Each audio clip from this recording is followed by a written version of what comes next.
السلام علیکم ورحمۃ اللہ وبرکاتہ۔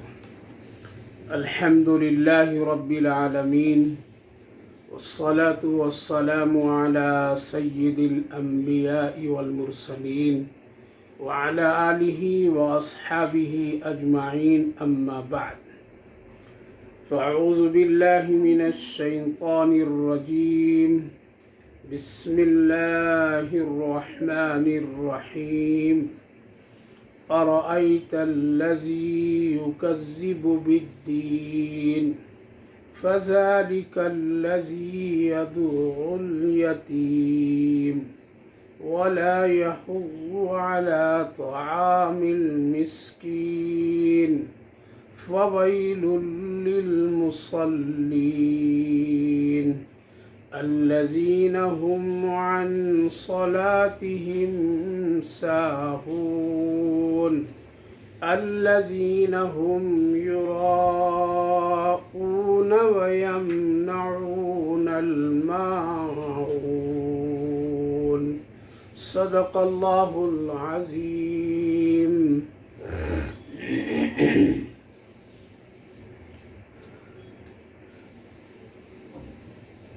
اللہ کا شکر، اس کا احسان ہے کہ اللہ تعالیٰ نے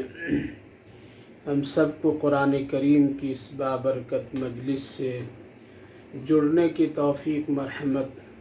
فرمائی ہے۔ اللہ تعالیٰ قبول فرمائے اور آخرت کے لیے نجات کا ذریعہ بنائے۔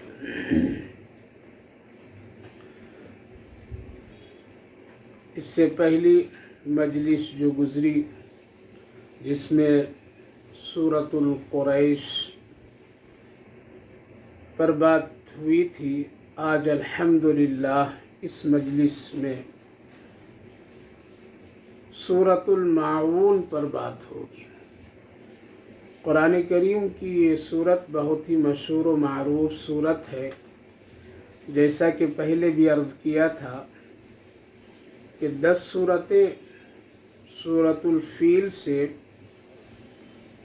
ناس تک کے یہ 10 سورتیں ایسی ہیں جس کو نمازوں میں بار بار لوگ پڑھتے ہیں، اور خاص کر مغرب کی نماز میں اس کی تلاوت ائمہ حضرات کثرت سے کیا کرتے ہیں۔ تو یہ بہت ہی مشہور و معروف سورت ہے۔ ہر ایک نمازی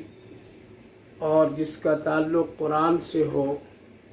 ایک معمولی درجے کا بھی تعلق ہو، تو ان صورتوں سے واقف ضرور ہوں گے، اور اگر نہیں تو ہونا چاہیے۔ ان 10 صورتوں میں خاص کر اللہ رب العالمین نے ان احوال کو ذکر فرمایا ہے جس میں ایک پہلو سیرت پاک سے بھی ہے۔ جیسا کہ عرض کیا تھا کہ سورۃ فیل، الم تر کیف فعل ربک، اس کا بھی تعلق سیرت پاک سے ہے، اور ولادت با سعادت سے ہے کہ نبی کریم علیہ السلام کی ولادت مبارکہ سے پہلے یہ واقعہ پیش آیا تھا، اور ابرہہ جیسے ظالم اور جابر کی ہلاکت ہوئی تھی، اور خانہ کعبہ کو اللہ نے اس کی شر سے محفوظ رکھا تھا۔ تو سیرت کا ایک پہلو جب ولادت با سعادت کا تذکرہ کیا جاتا ہے تو اس میں اور اس وقت اس پس منظر کو ضرور بیان کیا جاتا ہے۔ اسی طرح سورۃ القریش، اس میں بھی سیرت کا ایک پہلو ہے اور خاندان نبوت کا تذکرہ ہے۔ اور اس سورۃ پاک سورۃ الماعون میں بھی اللہ رب العالمین نے نبی کریم علیہ السلام کے اخلاق حسنہ اور کریمانہ کے مقابلے میں کفار و مشرکین اور ان لوگوں کے حال اور ان کی پستیوں کا ذکر فرمایا ہے کہ ان کے اخلاق اور ان کے کردار کتنے گھٹیا ہیں، اور اس کے مقابلے میں حضرت نبی کریم علیہ الصلاۃ والسلام کا اخلاق عظیمہ کس قدر بالا اور بلند ہے۔ تو اس سورۃ پاک میں بھی سیرت کا ایک پہلو موجود ہے۔ اللہ رب العالمین نے اس سورۃ پاک میں خاص کر ان لوگوں کا کردار کو نمایاں بیان کیا ہے، بہت جامع طریقے سے بیان کیا ہے، جو لوگ اپنے آپ کو اپنے علاقے میں مکہ میں اور اپنے قبیل و خاندان میں سردار سمجھے جاتے تھے، اور جو لوگ اپنے آپ کو باعزت اور عزت کے ساتھ رہنے والے سمجھتے تھے، ان کے پستی اور ان کے اخلاقی حالات اور ان کے کردار، ان کے قول و فعل، ان کے اعمال کتنا گھٹیا ہے کہ اللہ کے بندوں کے ساتھ اس کا سلوک کیسا ہے، اللہ رب العالمین نے بہت ہی مختصر صورت میں، چھوٹی صورت میں بہت ہی جامع انداز میں بیان فرما دیا ہے۔ چونکہ اس کے بعد جو صورت آ رہی ہے سورۃ الکوثر، اس میں خصوصاً نبی کریم علیہ الصلاۃ والسلام کی اخلاق حسنہ اور آپ صلی اللہ علیہ وسلم کی شان مبارکہ کو اللہ نے ذکر فرمایا ہے۔ تو اس سورۃ پاک میں چند پہلو ہے کہ کفار و مشرکین جو کھلے طور پر وہ بدلے والے دین کا انکار کیا کرتے تھے، یعنی مرنے کے بعد کوئی حساب کتاب نہیں ہے، مرنے کے بعد کوئی معاملہ نہیں ہے، جو کچھ ہے وہ یہی ہے، یہاں کے بعد کچھ بھی نہیں ہے، بلکہ ساری چیزیں یہیں ختم ہونے والی ہے، مرنے کے بعد کوئی حساب لینے والا نہیں، کوئی بدلہ دینے والا نہیں، اس کے وہ لوگ صراحتاً انکار کیا کرتے تھے۔ ظاہر ہے کہ جس آدمی کے اندر اس طرح کی حالات ہو اور جو مرنے کے بعد کے حالات کا منکر ہو،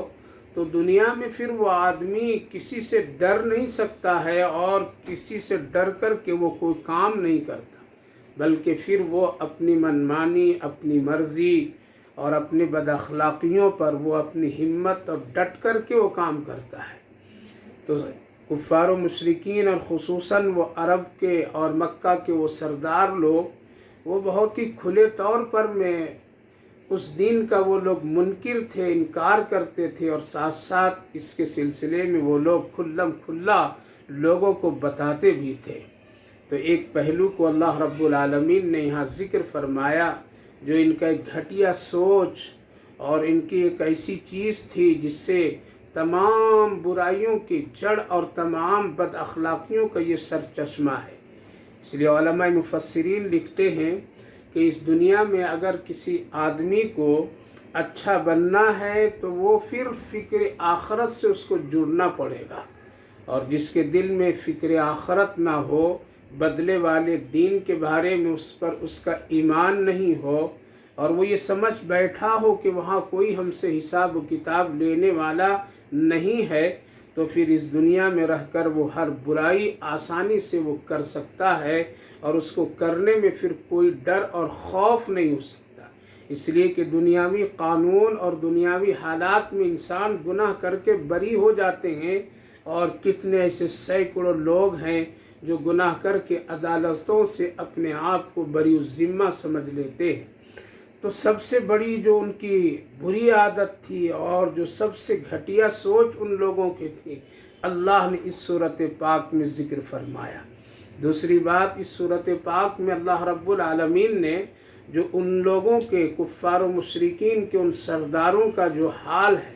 ابو جہل، عتبہ بن شیبہ، ابو لہب اور دوسرے جتنے سردار تھے، ان کا کمزور طبقے کے ساتھ، کمزور لوگوں کے ساتھ جو رویہ، بد اخلاقی اور ان کے ساتھ میں جو سلوک، اللہ نے اس کو یہاں ذکر فرمایا ہے، اور یہ انسان کی سب سے بڑی کمزوری اور اخلاقی پستی ہے کہ اس دنیا میں کسی کمزور کو کوئی ستائے، اس کا حق نہ دے، اس کے حق کو روک لے، اس کی غربت اور اس کی کسی بھی کمزوری پر مذاق اڑایا جائے، ایک انسان کے لیے نہایت ہی گھٹیا عمل ہے۔ اس کو اللہ کبھی بھی پسند نہیں کرتا ہے، چاہے وہ جس طریقے سے بھی ہو،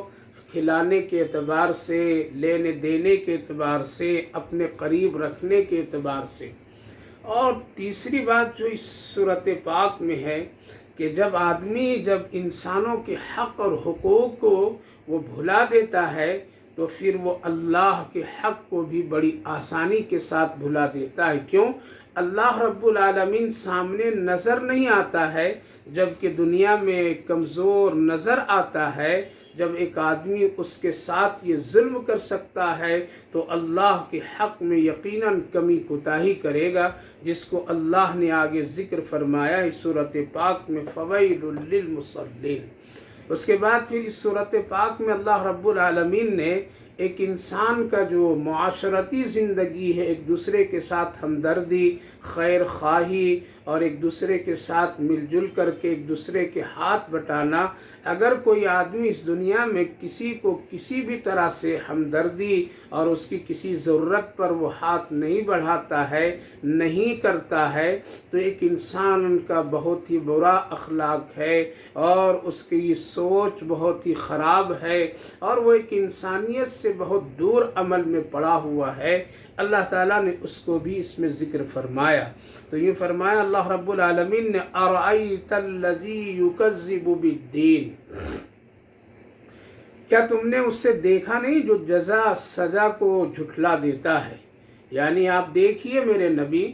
آپ دیکھیے ان لوگوں کی کہ وہ لوگ اس سوچ میں بیٹھے ہوئے ہیں، یہ سوچ کر کے زندگی گزار رہے ہیں کہ آخرت کچھ بھی نہیں ہے، وہاں کوئی بدلہ نہ نیکی پر ملے گی، نہ کوئی گناہ پر کوئی سزا ملے گی، کسی طرح سے کوئی دینے لینے والا نہیں ہے، اس دن کا یہ لوگ جھٹلا رہے ہیں، لہذا اس کی سب سے بڑی کمی ہے، سب سے بڑی کمی ہے، لہذا اس کا جھٹلانا اس کے اخلاقی پہلو کے اعتبار سے اللہ کے سلسلے میں بہت کمزور ہے، بہت کمزور ہے۔ اسی لیے اس دنیا میں یہ لوگ باغی بن کر کے، اسی لیے اس دنیا میں یہ لوگ اپنے آپ کو کبر اور تکبر میں چور چور ہے، اسی لیے یہ لوگ اللہ سے بغاوت کیے ہوئے حق بات سمجھنے کے لیے تیار نہیں ہیں، چھوٹوں پر ظلم کرتے ہیں اور ستاتے ہیں، اچھے لوگوں کے ساتھ میں سلوک اچھا نہیں کرتے ہیں۔ اس کی خاص وجہ یہ ہے کہ أَرَأَيْتَ الَّذِي يُكَذِّبُ بِالدِّينِ، بدلے والے دین کو یہ جھٹلاتے ہیں۔ اللہ رب العالمین نے ہم ایمان والوں اور مسلمانوں کے لیے بار بار اس کے سلسلے میں حکم دیا اور ہم لوگ نماز میں بار بار اس کا اقرار کرتے ہیں، مالک یوم الدین، مالک یوم الدین۔ یہی تو ہے کہ ایمان کا تعلق ہے اس سے، ایمان کا اس سے گہرا تعلق ہے۔ اگر کوئی مومن مسلمان اگر یہ انکار کر دے تو مسلمان ہو ہی نہیں سکتا ہے، اور اگر کوئی آدمی سوچ کر کے مسلمان بنا بیٹھا رہے کہ کل ہمارا کوئی بدلہ دینے لینے والا نہیں ہے اور کوئی بھی حساب کتاب نہیں ہے، مرنے کے بعد زندہ نہیں ہونا ہے، تو گویا کہ وہ دھوکے میں ہے اور وہ اپنے آپ کو آخرت کو بھلا رکھا ہے، اور پھر وہ ایک مجرمانہ زندگی گزار رہا ہے اللہ کا باغی بن کر کے۔ اس لیے ان مکہ والے بڑے بڑے سرداروں کے سلسلے میں اللہ رب العالمین نے ان کی کمزوریوں کا، ان کے عقیدوں کا، ان کی سوچ کا، ان کے تمام ان حالات کا ایک لفظ میں، ایک جملے، ایک آیت میں ذکر فرمایا، أَرَأَيْتَ الَّذِي يُكَذِّبُ بِالدِّينِ، کیا دیکھ نہیں رہے آپ؟ دیکھیے کہ یہ لوگ بدلے والے دین، سزا اور جزا والے دین کو جھٹلاتے ہیں، بہت ہی ہٹ دھرمی کے ساتھ جھٹلاتے ہیں۔ ایک کمزوری یہ، دوسری کمزوری فَذَلِكَ الَّذِي يَدُعُّ الْيَتِيمَ، اور یتیموں کو یہ لوگ دھکا دے کر کے دور کرتے ہیں، یعنی وہ لوگ اپنے قریب یتیم کو جگہ نہیں دیتے تھے۔ وہ لوگ اگر کسی یتیم کا حق اگر رکھ لیتے تھے یا کسی طرح ان کے اوپر اس کو دینا واجب ہوتا تھا تو لوگ دیتے نہیں تھے، اپنی مجلسوں سے اس کو دھتکار دیتے تھے۔ یتیم اگر کبھی حق مانگنے کے لیے آتا تو پھر اس سے دھتکار کر کے اس کو دور کر دیتے تھے۔ دینا تو بڑی دور کی بات ہے، دھکے دے کر کے وہاں سے نکال دیتے تھے۔ علماء مفسرین نے اس سلسلے میں ایک واقعہ ذکر فرماتے ہیں کہ ایک موقع پر نبی کریم علیہ الصلاۃ والسلام تشریف فرما تھے، اور کچھ فاصلے پر جہاں مکہ کے سردار لوگ بیٹھا کرتے تھے، جس چبوترے پر، وہاں سارے سردار لوگ بیٹھے ہوئے تھے۔ ابو جہل کے پاس ایک یتیم کا حق تھا، لہذا وہ بار بار آیا جایا کرتا تھا، مطالبہ کرتا تھا، بہت ہی عاجزی اور انکساری کے ساتھ وہ مانگتا تھا، لیکن ابو جہل برابر اس کو ٹلاتا رہتا تھا، برابر اس سے انکار کر دیتا تھا، دھکے دے دیتا، دھدکار دیتا تھا۔ ایک مرتبہ جب یہ آیا ہے اور اس وقت موقع پر تمام مکے کے وہ سردار بیٹھے ہیں، یہ یتیم پہنچا، اور پہنچنے کے بعد ابو جہل سے اس نے اپنا حق طلب کیا اور کہا آپ ہمارا حق دے دیجئے، میرا مال واپس کر دیجئے۔ لوگوں نے اشارہ سے اور خود ابو جہل نے اشارے سے یوں کہا کہ وہ دیکھو وہ شخص بیٹھا ہے، چلے جاؤ، وہ تجھے تیرا حق وہ تجھے دے دے گا۔ وہ بچہ فوراً وہاں سے نبی کریم علیہ الصلاۃ والسلام کی طرف مڑا اور وہاں پہنچا۔ اللہ کے رسول صلی اللہ علیہ وسلم سے اس نے اپنی دہائی اور اپنی بات اور اپنا حال سنایا۔ اللہ کے رسول صلی اللہ علیہ وسلم ہاتھ پکڑ کر کے آپ ان لوگوں کی طرف اس بچے کو لے کر کے چل پڑے۔ چلنا تھا رسول اللہ صلی اللہ علیہ وسلم کا، تو یہ سارے سردار اس حالت کو، اس منظر کو دیکھ رہے تھے۔ دیکھیں اب محمد کیا کرتا ہے اور محمد اس یتیم کے ساتھ کیا سلوک کرتا ہے۔ اللہ کے رسول صلی اللہ علیہ وسلم شفقت والا ہاتھ رکھ کر کے اس یتیم بچے کے ہاتھ پکڑ کر کے آپ چل پڑے۔ جب یہ لوگ دیکھیں کہ یہ ادھر ہی آ رہا ہے، یعنی وہ بچہ بھی آ رہا ہے اور محمد عربی صلی اللہ علیہ وسلم بھی ساتھ میں آ رہے ہیں، یہ دیکھنا تھا کہ لوگ وہاں سے اٹھ کر کے اپنی اپنی جگہ چھوڑ کر کے لوگ ادھر ادھر ہو گئے۔ ابو جہل بھی اپنے گھر میں داخل ہو گیا، اور دوسرے مکہ کے وہ سردار ابو لہب، عتبہ بن شیبہ اور دوسرے لوگ اس نظارے کو دور ہٹ کر کے دیکھتے رہے، کیا کرتا ہے محمد صلی اللہ علیہ وسلم۔ اللہ کے رسول صلی اللہ علیہ وسلم سیدھے ابو جہل کے گھر کے دروازے کے پاس پہنچے۔ دروازہ آپ نے کھٹکھٹایا، آواز دی، اور آواز دے کر کے ابو جہل کو بلایا اور کہا آؤ دیکھو، اور اس بچے کا حق جو تمہارے اوپر ہے اس کو فوراً اسی وقت ادا کر دو۔ کتابوں میں ہے، علماء مفسرین خصوصاً صاحب مظہری علیہ الرحمہ بیان فرماتے ہیں کہ اللہ اکبر، ابو جہل دیکھتا ہے، دیر بھی نہیں کرتا ہے، ابو جہل دیکھ کر کے ذرا رکتا بھی نہیں ہے، وہ یہ کہتا بھی نہیں کہ میرے پاس نہیں ہے، یا ابھی نہیں، کل دوں گا یا کب دوں گا، کچھ نہیں، فوراً وہ واپس جاتا ہے اور یتیم کا جو حق ہے وہ لے کر کے آتا ہے، اور فوراً محمد عربی صلی اللہ علیہ وسلم کے سامنے اس یتیم بچے کا حق ادا کر دیتا ہے۔ اللہ کے رسول صلی اللہ علیہ وسلم اس یتیم بچے کو پھر واپس لے کر کے چلتے ہیں، اور یتیم خوش ہوتا ہے، اللہ کے رسول دعائیں دے کر کے اس کو رخصت کر دیتے ہیں۔ آگے کا واقعہ یہ ہے کہ جب یہ منظر وہ لوگ دیکھتے ہیں جو ابو جہل کے دوست اور ساتھی لوگ ہیں، ابو لہب، عتبہ بن شیبہ، ابن اور دوسرے لوگ جتنے لوگ تھے جو دور سے اس منظر کو دیکھ رہے تھے کہ دیکھیں اب ابو جہل محمد صلی اللہ علیہ وسلم کے ساتھ کیا سلوک کرتا ہے، کیا معاملہ کرتا ہے، بات مانتا ہے یا ان کا بھی انکار کرتا ہے۔ لیکن جب فوراً بغیر کسی تاخیر کے، بلا تاخیر کے اس نے حق ادا کر دیا اور وہ یتیم بچہ خوشی خوشی سے وہاں سے لوٹا، اللہ کے رسول صلی اللہ علیہ وسلم بھی واپس ہوئے، تو یہ سب کے سب ابو جہل کے گھر پہنچے۔ پہنچے اور کہنے لگے او میرے سردار یہ بتاؤ تم تو ہم سب کو محمد کی بات ماننے سے منع کیا کرتے ہو لیکن ابھی تم اتنی جلدی اس کی بات تم نے مان لیا اور فوراً اس یتیم بچے کا حق دے دیا جس کو تم برسوں سے ٹلا رہا تھا، برسوں سے اس کو دھتکار رہا تھا، برسوں سے تو انکار کر رہا تھا، لیکن ابھی محمد کے کہنے پر ایک پل بھی ایک لمحہ بھی دیر نہیں کیا اور فوراً واپس کر دیا۔ پتہ چلا کہ تم محمد صلی اللہ علیہ وسلم کی بات خوب مانتے ہو اور ہم لوگوں کو ماننے سے منع کرتے ہو۔ ابو جہل کہنے لگا نہیں نہیں،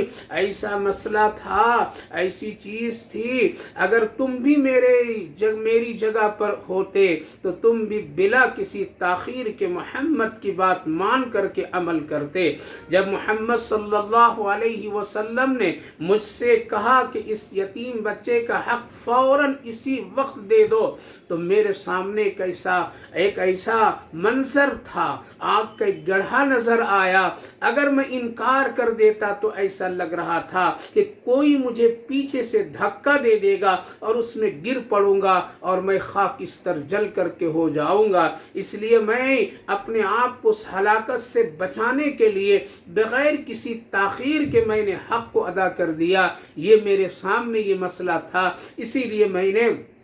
محمد صلی اللہ علیہ وسلم کی بات کو مانا۔ اگر تم بھی اس منظر کو دیکھتے، اس آگ کے گڑھے کو دیکھ لیتے تو یقیناً تو بھی اسی پر عمل کر لیتا۔ میرے بھائیو بزرگوں، یہ تھے ان کے اخلاقی حالات۔ بگڑے ہوئے لوگ تھے، وہ لوگ یتیموں کے ساتھ اس طرح کا ظلم کیا کرتے تھے۔ قرآن کریم کی سورت پاک کے بارے میں لوگ لکھتے ہیں کہ یہی سبب بھی بنا ہے اس سورت پاک کی نزول کا۔ اللہ رب العالمین نے ان کے اس کردار کو، اس گھٹیا عمل کو، ان مکہ کے سرداروں کو جو لوگ اپنے آپ کو اچھے لوگ سمجھا کرتے تھے، اللہ نے اس کو ذکر فرمایا فَذَلِكَ الَّذِي يَدُعُّ الْيَتِيمَ۔ ہاں یہی وہ لوگ ہیں، وہی تو ہیں یہ ابو جہل، عتبہ بن شیبہ، مکے کے وہ سردار جن کے اخلاقی کردار یہ ہے کہ یتیموں کے مال کھا جاتے ہیں، حق نہیں دیتے ہیں، دھدکار دیتے ہیں، گھٹیا سمجھتے ہیں۔ جبکہ دوسرے پہلو میں ہم سب کے آقا نبی کریم علیہ السلام کے اقوال اور آپ کی زندگی کی وہ خوبصورت حالات ہیں کہ آپ صلی اللہ علیہ وسلم یتیموں کے حق اس طرح دینے کی ترغیب اپنی امت کو دیے ہیں، شفقت کرنے کا حکم دیا ہے۔ اور آپ نے یوں فرمایا اگر تم کسی یتیم بچے کے سر پر اگر ہاتھ تم رکھ دو محبت و شفقت سے تو جتنے ہتھیلی کے نیچے اس کے بال آئیں گے سر کے، تمہیں اللہ نیکیاں عطا فرمائے گا۔ اس کو کبھی جھڑک کر کے نہیں بولنا، کبھی اس کو کوئی ڈرانا نہیں، اس کا حق فوراً ادا کر دیا کرنا۔ یاد رکھو اگر تم کبھی گھر اپنی سی گلی سے داخل ہونے لگو اور وہاں کوئی یتیم بچہ ہو، تم ذرا سامان اور چیزوں کو پردہ کے ساتھ میں لے جانا تاکہ کسی کی نظر نہ پڑے۔ اگر کبھی تمہارے بچے کے ساتھ کوئی یتیم بچہ کھیل رہا ہو اور وہاں موجود ہو تو اپنے بیٹے کو بیٹا کہہ کر کے نہیں بلانا بلکہ نام لے کر کے بلانا۔ کیوں؟ اس لیے ہو سکتا ہے اس یتیم بچے کو اس ابو کے لفظ سن کر کے اگر دل و دماغ میں اپنے والد کی یاد اور نقشہ تازہ ہو جائے تو ہو سکتا اس کو تکلیف ہو۔ اتنی بھی تم اس سے تکلیف نہیں دینا۔ ہم سب کے آقا نبی کریم علیہ السلام نے حق اور حقوق بتائے۔ قرآن کریم میں صراحتاً یتیموں کے سلسلے میں اللہ کا حکم ہے، اللہ کا حکم ہے اس کا مال مت کھاؤ، اس کے ساتھ اچھا سلوک کرو۔ اور اس طرح کے عمل کرنے والے یہ تو انہی لوگوں کے صفوں میں ہوں گے جو لوگ کل یتیموں کو دھکا دیا کرتے تھے، رسوا کیا کرتے تھے، ذلیل کرتے تھے، حق کو دبا لیا کرتے تھے۔ فَذَلِكَ الَّذِي يَدُعُّ الْيَتِيمَ وَلَا يَحُضُّ عَلَى طَعَامِ الْمِسْكِينِ۔ اور تیسری جو بات ہے اس کی بد اخلاقیاں جو ہے، اس کی بد کرداری جو ہے، اس دنیا میں صرف اپنے آپ کو مال سے اتنی محبت اور قربت کر لیے